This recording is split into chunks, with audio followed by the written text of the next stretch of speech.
नकली दवाइयों के कारण ऑनलाइन से जो जा रही हैं उनसे जो मौतें हो रही हैं उसकी जिम्मेदारी कौन लेगा जी? जिन्होंने उनको आदेश दिया, हम केंद्र सरकार को, राज्य सरकार को उसका दोषी मानते हैं। हम जीएसटी की मार से, नोटबंदी की मार से पहले ही व्यापारी त्रस्त चल रहा है, हमें अपना रोजगार चलाना मुश्किल हो चुका है। आज मजबूरन हम काली पट्टी बांधकर इस काले कानून का, ऑनलाइन बिक्री का पुरजोर विरोध करते हैं।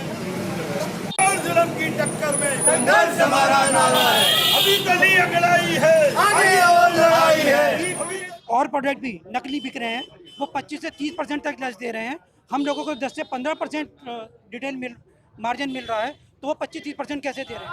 ये कुछ व्यापारी थे मेरठ शहर के खैर बाजार के, जिनका कहना था कि ऑनलाइन मार्केट, जो ऑनलाइन बिक्री दवाओं की होती है, उसके सिलसिले में कई नकली दवाएं होती हैं और उससे मौत भी हो जाती है, जिसका वे विरोध कर रहे हैं, पुरजोर तरीके से विरोध कर रहे हैं।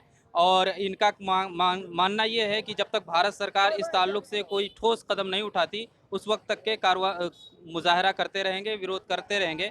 खुर्शीद अहमद, मेरठ, ईटीवी भारत के।